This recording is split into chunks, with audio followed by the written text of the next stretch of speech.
What if everything you thought you knew about autism and mental health wasn't the full story? Today's conversation might change the way you see it. This is Why Not Me, embracing autism and mental health worldwide. Real conversations about autism, mental health, and the stories that shape our lives. I'm Tony Mantor. This is where understanding begins. If this kind of conversation matters to you, follow the show so you don't miss what comes next. Joining us today for part 2 of our 2-part series are Dr. Meyer and Anne Marie Council. Last week's conversation was so insightful and meaningful, we decided it needed more time. Today, we continue that discussion. It has been said that the LA County Jail is the largest psychological hospital in the country. How do we correct that? Preaching to the choir. I completely agree. Could you imagine? I've actually heard someone say, what if we could take the men's prison in LA and convert it into actually holistic, secured placement treatment and not have it be a jail? But it's the same people. Yeah, I think you're onto something. Well, I haven't been doing this a long time. One story I hear over and over again from those that are in the autistic community and from those that deal with serious mental illness. It is what I call the 10-year loop. It can take nearly a decade from the time someone realizes something is wrong to the point where they finally get the right support and feel stable and safe in their lives. Why does that process take so long? And more importantly, what steps do we need to take in order to break that 10-year cycle? I cannot agree more. I think 10 years is not a conservative estimate. I think that is really, well, it is a conservative estimate because it can take more. It's very true. The one thing I will say is I'm hoping people can change the whole idea of people getting stabilized. And when I say that, it's kind of like the cycle of grief. I don't know if you've ever lost somebody. You go through all these stages, but then it doesn't mean your emotions aren't going to well up later and you have to relive it. When someone is stable, it doesn't mean they're going to be stable next month. So we need accountability and help for them, outreach. So when they do start to destabilize, we can then give them that intensive treatment to keep them stable. I think that's necessary. I think that's part of Housing That Heals. I don't know if you're familiar with that by Teresa Pasquini. I have heard of it. To be honest, I'm not completely familiar with it. The idea is that some people do need wraparound services, and that's the only way that they're going to be able to live in this society, be productive, and not have crisis after crisis. I totally agree. Now, this question is for the both of you. If there's one thing you wish the public could understand about serious mental illness, what would that be? If there's one thing that I think should change and people should be familiar with, I think not all access should have to come through a hospital. I think oftentimes the only way someone can get to a skilled nursing facility is through a hospital, and it's difficult to do community placement. In California, it's difficult when the majority of counties limit access to conservatorship to only a hospital setting. And if the person is chronically unable to live safely in the community, and they may end up repeatedly cycling through the emergency department, through the jail, and never make it to an inpatient psychiatric unit. This happens with people who are connected to AOT. It happens to people who are connected to assertive community treatment, wraparound mental health teams, and they're never able to get to the right level of care because access to a higher level of care has been restricted to an inpatient psychiatric unit. I wish that people would focus on how government can place hospitals as a barrier between the person who needs help the most and the governmental entity that's mandated to provide them that care. I think it unfairly places hospitals and burdens hospitals and leaves the person cycling through the system. Well, I think that was a drop the mic moment because, that's just it. Hospitals are there, especially emergency departments, to help us in emergencies. How many times do we go to an emergency room and some of the delay is because there's people there who clearly have chronic problems and they're going every day, but they're not getting better. Wise man I know, Dr. Meyer, always says that these are the people that are seen the most, but treated the least. So if we could get, that was supposed to be just a shout out to my partner, obviously, but if we could get access for chronic disability issues through a different avenue than the hospital, I think it would be life-changing. And in fact, that's what our paper on 5200 was basically talking about. When you think about the future of those dealing with serious mental illness across the U.S., and of course in your state, With all the discussions that are going on now, what gives you the most hope? I think what gives me the most hope is that people are getting sick and tired and they're speaking up. The pendulum is swinging away from neglect towards an awareness that there is a population that's not getting served adequately or at all by our current systems, and that we need to course correct away from a system that has been only designed for people who are willing and able to access it. And I think people are starting to recognize the need to also care for a population of people who lack awareness into the severity of their diagnosis due to anosognosia. Well, as usual, I agree with all that. And I would just chime in and say that the advocates that have been born from tragedy, I think, are going to be the people who move this forward the strongest. We have parents who lost a loved one, and instead of just worrying about themselves, they don't want their child to die in vain. They don't want their loved one to die in vain. They want it to be a message that the system is broken and that there's a better way. And I have just so much respect and admiration for those that do that. Take their pain and turn it into something good. Good message. If you had the attention of every single policymaker, health care leader, community care leader for just 1 minute, what would you tell them needs to change right now? And I would say we need access. We need beds. We need places for people to go. And we need not only new laws, but we need our current laws to work. And we need to make sure that there's effective oversight to make sure that they work. Well, I'm glad you brought that up. I just want to say, did you talk about the 5200 issue earlier in the podcast? Not in depth. Did you want to take that? Because I think you made a really good point, but I'm not sure the listeners know the depth of it. Yes, in California, we have court-ordered mental health evaluations where any person can request to the county that there's a person who may be a danger to themselves or others or gravely disabled, so unable to live safely in the community. This is in addition to the process where anyone can call 911 and request mental health support. The problem with calling 911 for mental health support is that it can be limited to a point-in-time assessment where it's linked to an emergency. And when someone is chronically living in such a state that they can't live safely in the community, sometimes this can be dismissed as, well, this is the person's baseline. And so for these court-ordered mental health evaluations, the county is required to do the evaluation and have a more thorough review than just a moment in time assessment. And if there's a reason to believe that the person is a danger or gravely disabled, they can petition to the court. And if the judge hears the evidence and believes that there's probable cause, can make an order where the person either voluntarily or involuntarily comes for a mental health evaluation. We submitted 58 Public Record Act requests, and no county has an active process for this code section until we recently found one county in California has been doing it. And so I don't think there's been hardly enough oversight by the state into why this code section isn't being used. And if we had more oversight and the state had ensured that this code section was being followed, would we need other laws? So before creating other laws, sometimes let's make sure the ones that we have work. Yeah. Let's go into the future. 20 years from now, when people look back at what we've done and how we helped and handled those with serious mental illness, what do you think they'll find that we did right? Then, what is it that you wish that we will finally fix? I think what we did right, and it's funny, we did it right and we did it wrong. And when I say we, it was well before any of us were born.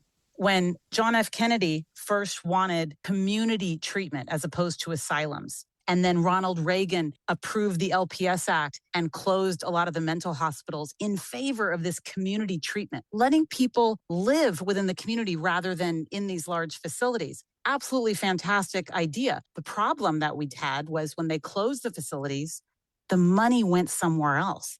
The money didn't go into those community treatment options. So we had the right idea, but the ball got dropped. So now what I hope in 20 years is that we have a population in jail that's reduced by at least 26%.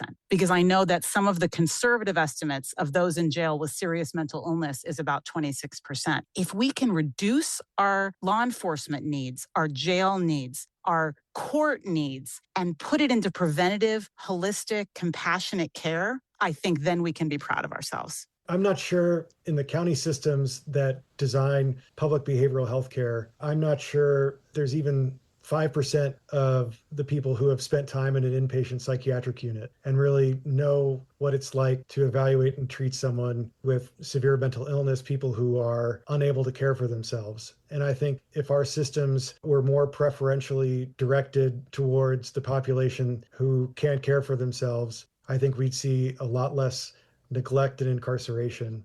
Earlier in our conversation, we spoke about community and, of course, grassroots efforts to help those with serious mental illness. If one of our listeners today decides they want to take and make one effort to help those in their community with serious mental illness, what would you tell them to do first? That's actually a hard one. I would say first change your mindset, because mindset, really, that's the only thing we can control, truly. And I think there is, I didn't bring it up earlier, but if somebody wants to see the paper that Dr. Meyer and I are talking about on this other access point, 5200, if you go on quarterturnstrategies.com, you can get a free copy of that and just download it. And the reason I bring it up is quarter turn, the reason I called the company that was because I don't want the pendulum to swing to the other side. It's not one or the other. It's not all voluntary or all involuntary. I want to turn the system just thoughtfully and a little bit so we have that balance. So that's what I would say is, let's change our mental mindset to say involuntary care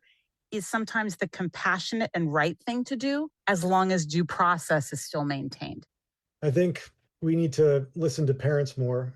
I think we need to listen to the experience of parents, and we also need to listen to people's experience who have been through inpatient psychiatric units, have been through involuntary treatment, because I think you would see that not only is access an issue, quality can also be an issue. And we have, for instance, for people who are on conservatorships, we have individualized treatment plans. And sometimes the oversight of these individualized treatment plans is non-existent. The whole purpose of getting onto a conservatorship, besides the support, is to get off the conservatorship. And so if we focused on people's experience within treatment settings and caregivers and families' experience of trying to navigate the system and get high quality care, I think we could learn a lot. I would hope that our policymakers and also the people who are in charge of implementing and designing these systems would pay attention. One day you decide to have a reflection. That reflection can be a week, it can be a month, it can be a year, it can be any time frame that is relevant to this question. What is one story or experience that fundamentally changed the way you look at serious mental illness and the health care that we give today? I know exactly the story. It's obviously a sad one. We had a patient that the first responders were really trying to help. They love all their patients in their own way. They care about them. They see them as human beings. And that is what helps them build rapport, make that connection. And the goal is to save lives. I know a lot of energy went into getting an LPS conservatorship for a chronic alcoholic. He'd been an alcoholic for, I want to say, over 20 years. I worked with Dr. Meyer on this case, so I know he knows who I'm talking about. We thought it was just enormous effort to get this LPS conservatorship. Finally got him in the hospital. He was cared for. He improved. He looked terrific. The problem, there was nowhere to transfer him. There was no secured placement treatment program bed for someone who was a chronic alcoholic. This was about 5 years ago. So he was in the hospital warehoused for like 8 months and then released from the ITP, the individualized treatment plan. What did he do? 24 hours later, he was back in the ER, already drinking too much, and he died 6 weeks later. That's a system failure. We had a problem getting access, but once we get the access, what Dr. Meyer was talking about those individual treatment plans is critical. If we're going to put someone in involuntary care, we better have resources to give them, the programming to give them, and the care that's going to help improve their lives rather than hurt it. So my case situation would be somewhat similar. There's a person who we cared for in the hospital who also had severe alcohol use disorder. And we had our city teams bring him a PlayStation because he also had a long period of time waiting for the next step. He eventually got to a mental health rehabilitation center where he did very well. And we would visit him, a colleague and I would visit him, bring him Legos, things that he liked to do to keep his mind active. And when he was transitioned to a board and care, a different type of residential facility, he quickly left and resumed drinking and was transitioned then not to a more therapeutic setting, but to a skilled nursing facility as a 40-year-old. when we have gaps in the behavioral health continuum of care where you're going to go straight from an intensive mental health rehabilitation center to an unlocked board and care facility, there needs to be somewhere in between. It's painful and ethically fraught for me when I'm considering what's the best situation for this person, for him to be repeatedly through the ER, head trauma after head trauma, intoxication after intoxication, versus in a skilled nursing facility where he's probably not cognitively engaged. And it's situations like that where the system failures lead to, I think, me feeling haunted by that situation. Let's say a listener happens to come into this conversation a little later than we anticipated. What is one important thing that you think they need to take away that could be so very important to the surroundings that they may be dealing with today? Well, I think on a broader level, mental health touches us all. And I think that if the stigma stays and people don't talk about it, my son has a problem, but we can't talk about it, or my, wife has a problem, we can't talk about it, then that obviously pushes the stigma. Medical insurance, which Dr. Meyer is more the expert on that than I am, but we don't have parity of treatment. If you come in with a heart condition, there is a treatment for you, and you're going to get that. If you come in with this severe mental health condition, maybe you'll get released, maybe you'll get care. It's not treated the same way. It's not understood in the same way. I am so glad you brought that up. I had this one conversation with a gentleman about his son who was going through some serious mental illness. He was walking down the street completely naked and thought he was invisible. Luckily, he had two really good policemen that came across him. They put him in the back seat. They did not handcuff him. They turned on his favorite music, got him really comfortable. They took him to a hospital, and the hospital said, "I'm sorry, we can't treat this person." Yeah. As luck would have it, again, he had a great first responder, and he asked the doctor what his address was. The doctor replied, "What does that have to do with anything?" He said, "Since he's not a problem, we're going to drop him off at your house." Wow. Then things changed. They treated him. How do we get past that? That kid needed help. He wasn't a danger to anyone else. There was no clear danger to himself, but it definitely showed he needed help. If it wasn't for that good policeman doing what he did, he would not have received help. How do we change that scenario? Yeah. I mean, what you're asking is, how do we get people to wake up? You are 100% correct. How do we get people to pay attention and think about themselves in that situation, to have a little bit of empathy, and to, I think if empathy led our systems, we'd have more person-centered systems versus system-centered care, where looking at how someone can be excluded versus how we can include someone. And I think we need to have a much more inclusive behavioral health system that doesn't discriminate against people who are unable to engage, or doesn't exclude people with physical health diagnoses. We need an integrated system. And so I would encourage your listeners to help wake people up. A funny thing about that story, and there's nothing funny about that story, a good argument could be made that he was obviously a danger to himself because he is so vulnerable walking around naked, walk into traffic, be attacked. I mean, so the idea that he wasn't a danger to himself, I do take pause with. However, I think everybody seems to think you need an emergency to get help. And that is the practice, isn't it? Because an emergency department, like we talked about earlier, is there for emergencies, but that's not how the code is written. The code says danger to self or danger to others. That's half of it. But the other half is or gravely disabled. And someone with grave disability is not in an acute crisis, except for the fact that they're in acute crisis every day for their entire life. They're in a chronic state of being not able to manage their basic needs. It can be because of mental health problems or substance use disorder problems, or both. But until we actually follow the rules that we have, we can't hope to change. Just like Dr. Meyer said, it's not even about new laws. It's why aren't we following the ones we have? That person should not have been released. And we need to get to a point where you talk about destigmatizing, but we need to stigmatize physician responses like that. We need to stigmatize behavioral health systems that exclude people who are unable to access them due to the severity of their diagnosis. So we need a lot more intolerance of systems that have lack of access, of responses that don't acknowledge the reality of a situation. And until we have situations where people are automatically peer reviewed for not prescribing or recommending substance use disorder treatment, where people are automatically peer reviewed for inappropriately dismissing people who are clearly unable to live safely in the community, I think until we can get to a point of both governmental accountability and healthcare accountability, we're still going to see problems. Unfortunately, we are a country of it's not a problem until it affects our family. In some way, we need to change this dynamic. They will hear things on the news and not do their research, only to be totally misinformed. Before I started this podcast, I knew nothing about autism or serious mental illness. Absolutely zero.